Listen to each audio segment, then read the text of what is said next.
नमस्कार, हमारा नाम है समरीन और आपने देखना शुरू कर दिया है खबर अनफिल्टर्ड। देखिए, हम आपको बता दें कि बीते दिन शिक्षा विभाग में एक महत्वपूर्ण बैठक हुई थी और शिक्षा मंत्री ने इस बैठक में कई सारे दिशा निर्देश भी दे दिए हैं, जिनसे आपका वाकिफ हो जाना भी बेहद ज़रूरी हो जाता है। तो ऐसे में अब आप सोच रहे होंगे कि अगर बैठक हुई है तो क्या कुछ चर्चाएं हुई हैं, क्या कुछ फैसला लिया गया है और शिक्षा मंत्री ने क्या कुछ दिशा निर्देश दिया है। तो सब कुछ हम आपको बिल्कुल अनफिल्टर्ड तरीके से इस वीडियो में आगे बताने जा रहे हैं। तो अब हम आपको बताएंगे कि आखिर उस बैठक में क्या कुछ हुआ है। देखिए, हमने आपको बताया है कि बड़ी बैठक हुई है। शिक्षा मंत्री मिथिलेश तिवारी ने विभागीय अधिकारियों को शिक्षकों के लंबित मामलों का शीघ्र निष्पादन करने का निर्देश दे दिया है। देखिए, शिक्षा मंत्री ने सोमवार को विकास भवन स्थित मदन मोहन सभागार में विभागीय समीक्षा बैठक करके विभिन्न कार्यों की जानकारी भी ली है। उन्होंने साफ तौर पर कहा है कि 5 सितंबर के बाद ऑफलाइन आवेदन बंद कर दिए जाएंगे। अब सभी शिक्षकों को ई शिक्षा कोश पोर्टल पर ही आवेदन देना होगा। बस इतना ही नहीं, देखिए, बैठक में लाइब्रेरियन की बहाली का मुद्दा भी उठाया गया था, इस पर भी चर्चा हुई है।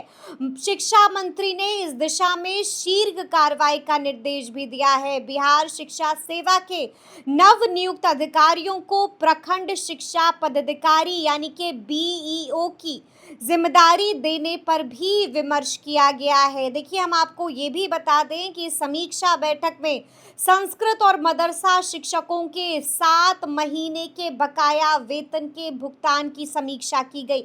शिक्षा मंत्री ने अधिकारियों को स्पष्ट तौर पर निर्देश दिया है कि 5 सितंबर से पहले बकाया वेतन के भुगतान की प्रक्रिया पूरी करने के काम में आप तेजी लाइए। बड़े बड़े दिशा निर्देश शिक्षा मंत्री ने दे दिए हैं। बैठक में बताया गया है कि 19 सितंबर को पटना के ज्ञान भवन में सरस्वती विद्या निकेतन के रूप में कार्यरत मॉडल स्कूलों के प्रधान अध्यापकों की कार्यशाला भी आयोजित की जाएगी।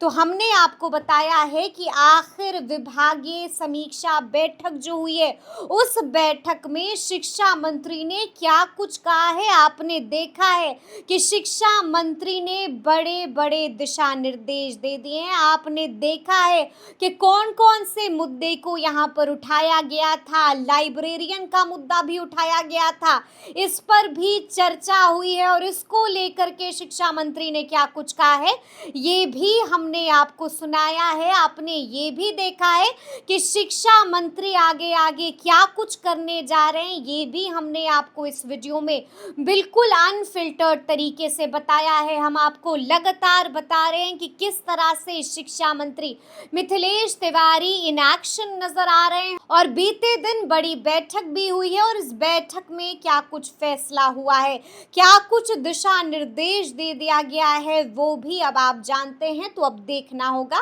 कि आगे आगे क्या कुछ होता है। तो फिर ये पूरी वीडियो, पूरी जानकारी आपको कैसी लगी है, कमेंट करके हमें ज़रूर बताइएगा। तो ऐसे तमाम अपडेट्स के लिए बिल्कुल ऐसे ही हमारे साथ बने रहिएगा और देखते रहिएगा खबर अनफिल्टर्ड। यदि अब तक आपने हमारे चैनल को सब्सक्राइब नहीं किया है तो फिर झटपट कर लीजिएगा और फेसबुक पर भी हमें फॉलो करना हरगिज़ नहीं भूलिएगा। बहुत शुक्रिया आपका।